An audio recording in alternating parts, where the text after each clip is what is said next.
بسم اللہ الرحمن الرحیم الصلاۃ والسلام علیک یا سیدی یا رسول اللہ وعلی آلک و اصحابک یا نور اللہ اللہم صلی علی محمد کما تحب و ترضی لہ۔ ایک بہت زیادہ درود شریف پڑھنے والی خاتون ہیں جو درود پاک سے بہت محبت کرتی ہیں۔ اپنا مشاہدہ بیان کرتی ہیں کہ میں نے اپنی زندگی میں درود شریف کا اس سے بڑا معجزہ نہیں دیکھا۔ شروع میں میری کوئی خاص عادت نہیں تھی درود شریف پڑھنے کی، کبھی میں درود شریف پڑھ لیا کرتی تھی اور کبھی نہیں پڑھا کرتی تھی۔ انہی دنوں اللہ پاک نے مجھ پر کرم نوازی کی اور اللہ تعالیٰ نے مجھے گڈ نیوز دی۔ میں ایکسپیکٹ کرنے لگی، وقت گزرتا گیا۔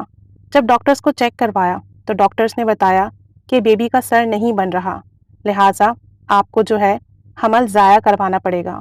کہتی ہیں کہ یہ سن کر میں بہت پریشان ہوئی کہ میں ابارشن نہیں کروانا چاہتی، میں یہ کام بالکل نہیں کرنا چاہتی تھی، لیکن میں کر بھی کیا سکتی تھی سوائے اس کے کہ دوسرے ڈاکٹرز کے پاس بھاگتی، اور جس ڈاکٹر کے پاس میں جا رہی تھی سب مجھے یہی بات کہہ رہے تھے اور یہی مشورہ دے رہے تھے کہ آپ کو ابارشن کروانا پڑے گا۔ لیکن وہ کہتے ہیں نا کہ ہوتا وہی ہے جو اللہ تعالیٰ کو منظور ہوتا ہے۔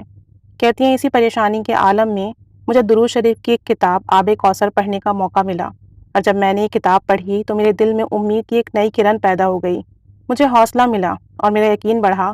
میں نے مکمل توجہ کے ساتھ دھیان کے ساتھ درود شریف پڑھنا شروع کر دیا اور محبت سے کثرت سے درود شریف پڑھتی چلی گئی، اور محبت اور کثرت کے ساتھ درود شریف پڑھتی چلی گئی، جس کے برکات یہ ظاہر ہوئے کہ اللہ پاک نے مجھے خوبصورت اور صحت مند بیٹی عطا کی۔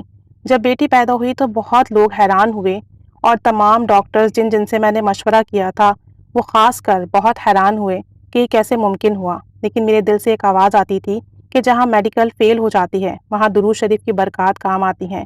دعا گو ہوں کہ اللہ تعالیٰ ہم سب کو درود شریف کثرت سے پڑھنے والا بنائے اور ہمارے تمام مسئلے درود شریف کی برکت سے حل فرما دیں، ہماری تمام پریشانیاں ختم فرما دیں، اور ہماری تمام جائز دعائیں، مرادیں، حاجات درود پاک کی برکت سے قبول و مقبول فرما لیں۔ اللہ تعالیٰ رحمت کی نگاہ فرمائے۔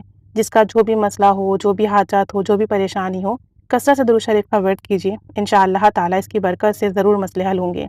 کوئی سا بھی سیگا جو آپ ورد کرتے ہوں کریں، محبت سے کریں، انشاءاللہ تعالیٰ ضرور کرم ہوگا۔ اللہ تعالیٰ پڑھنے کی توفیق عطا فرمائے اور ہمارا پڑھنا قبول و مقبول فرمائے۔ آمین بجاہ النبی الآمین صلی اللہ علی محمد صلی اللہ علیہ وآلہ وسلم۔ اللہم صلی علی محمد کما تحب و ترضی لہ۔